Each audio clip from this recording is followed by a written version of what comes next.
going to new locations where you don't know what to expect or what you're gonna come across, and I think I'm just super curious what's around the next corner or what's in the next country. Maybe we're gonna score. I don't know, it's kind of like gambling. I like taking a little bit of risk and just with the hopes of getting a big reward, and like your chances are good to score big and find the best riding spot of your life. So continuing the search and the adventure for new riding spots, it just really excites me. On this trip we got Nico Vink from Belgium and Kyle Jamieson from Oregon. Kyle's a very controlled, steezy rider, and he throws down as well. He's a guy you go out with and you have fun and you enjoy and you have some laughs, and he's the nicest guy on earth. Riding with Nico is different than riding with anyone else. Devil on a bike, has the need for speed and loves to go big and scare himself. I consider Kurt like the teacher. You put Kurt in any scenario and he can shred it. He can look good, and you can't argue a 3-time Rampage champion, really. That's like the most baddest dude out there. We headed to Cerro Negro, and perfect soil, perfect grade, nice and steep, perfect for bikes. It's exactly what you want to start this kind of trip with.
It was good to get tires on dirt in Nicaragua, and first day had like the best first day possible.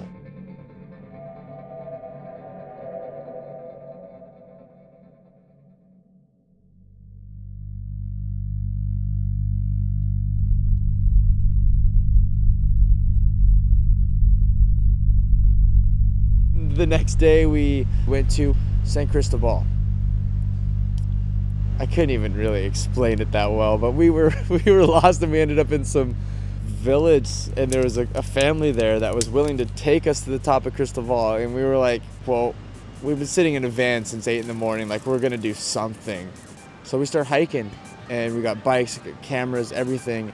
It's just rutted. We finally get above tree line, and we weren't even halfway, I don't think.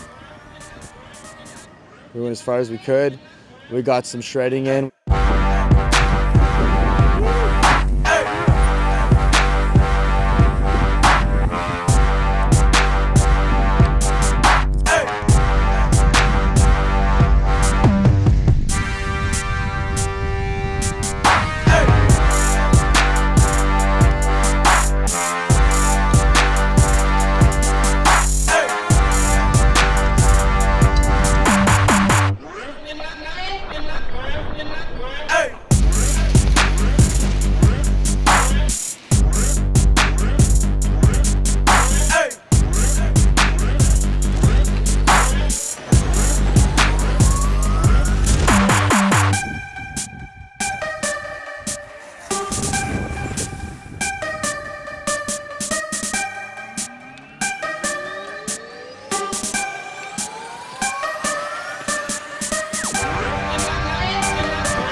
way out in the middle of nowhere on San Cristobal, and Kurt's in a lot of pain.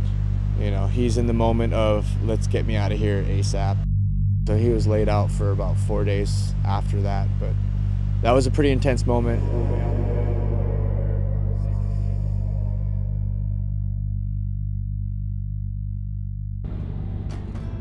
We kind of came here with an idea of one image of Mount Matumbo and us riding, so we already knew like this could be the best thing ever.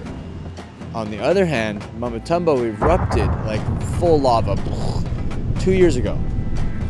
So it has like military gates around it, it's closed to the public, no one's hiked it in 2 years.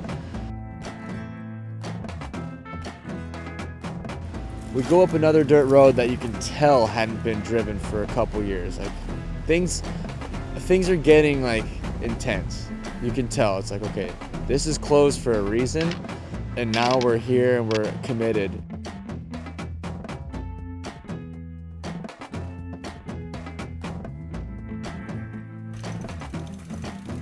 We started hiking.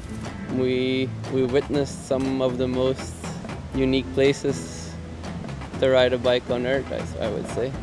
During that hike, we already seen the material was different on the hiking trail. It was super sandy, loose.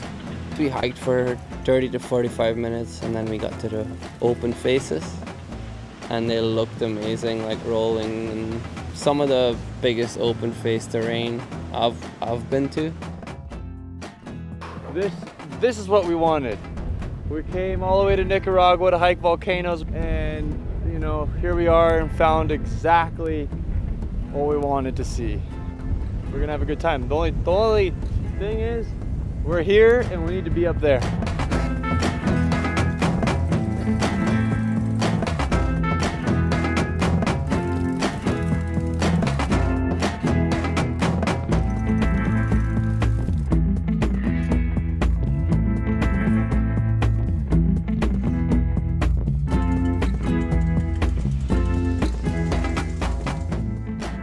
Yeah, we did like kind of a scouting mission.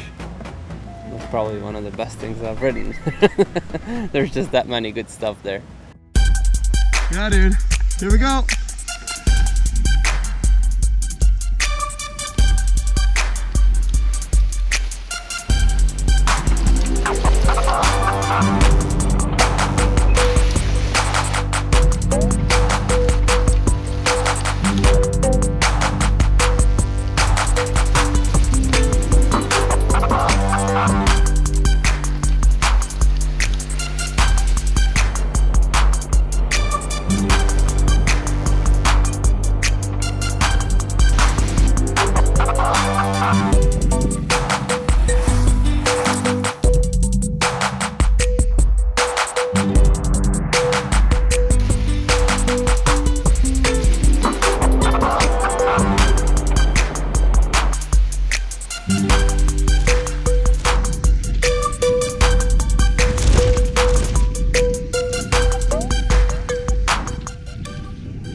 It was great. We got a couple shots and felt good about it.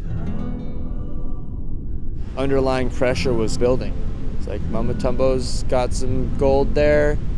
A little bit more pressure was added because it was so sick. The stoke was high.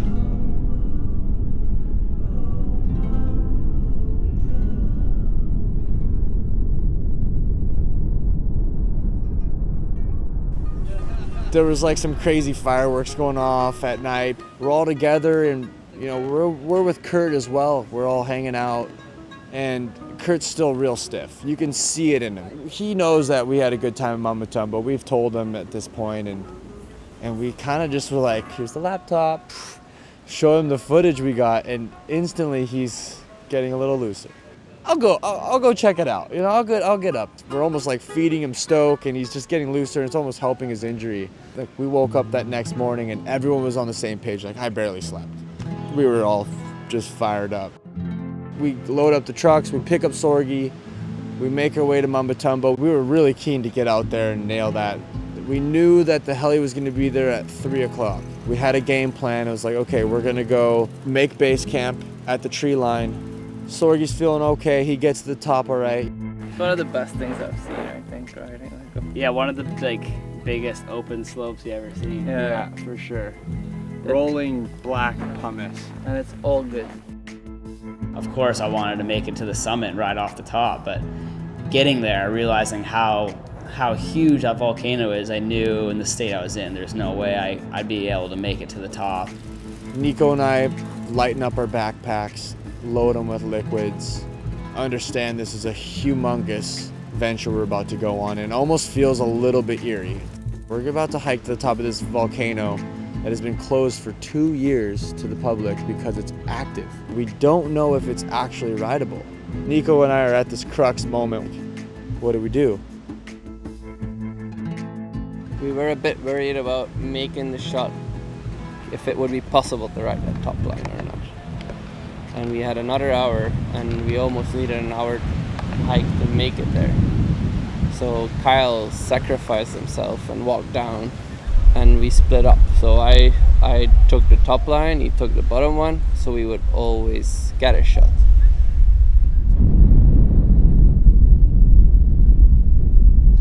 Probably one of the roughest hikes I ever had to do.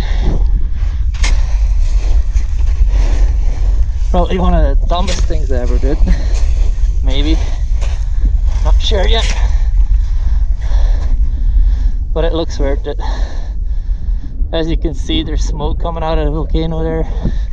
And that's what we're facing.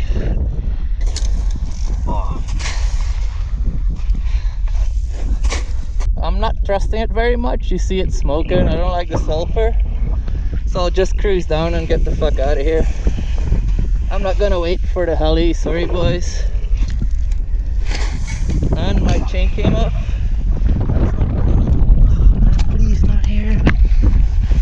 So Nico made the decision to drop in. Okay, later.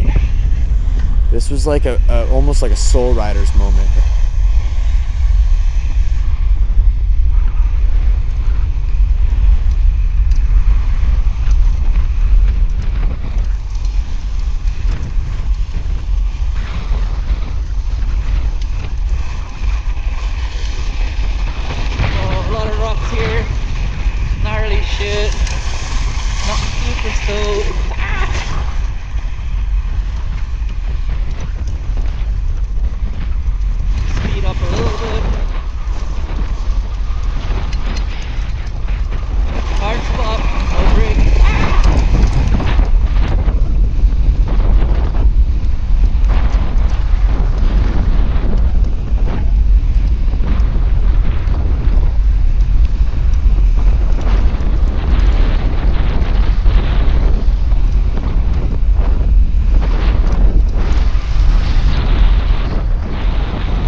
That's that. Glad to be out of there, honestly. I didn't like the smoke. Sorry. Getting to the bottom of that, I see that Kurt is waiting on the other line, and I was super pumped. I was like, yes, Kurt's here. Like, so we'll get to do that run, the three of us. I hiked over, high-fived, and waited for the heli. Just about to be the first people to ride down Mombo Tombo here.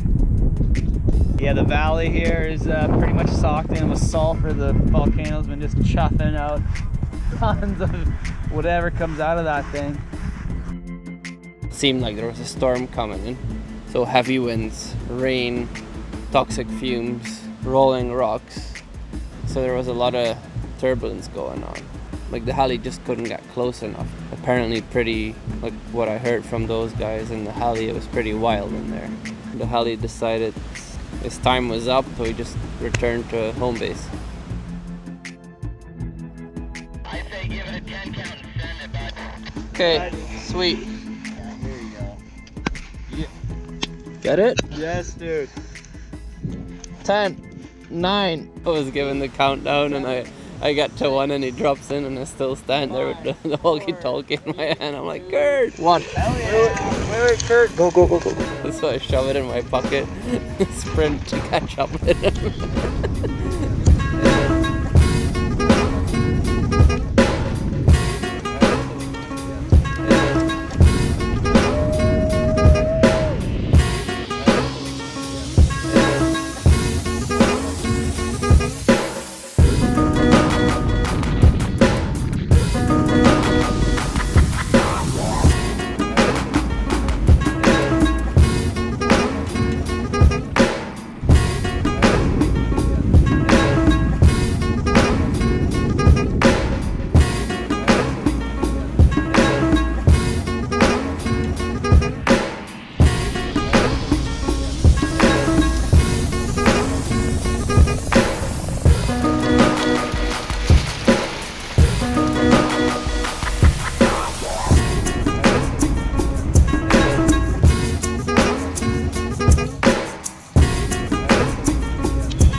It took getting all the way down to Central America, Nicaragua, and hiking with our own feet and our bikes and our gear and all this stuff. Just putting foot on the ground to figuring out what we actually could ride. You know, that's the beauty of this trip. That's what we're here to do, and we are the first to be doing this here.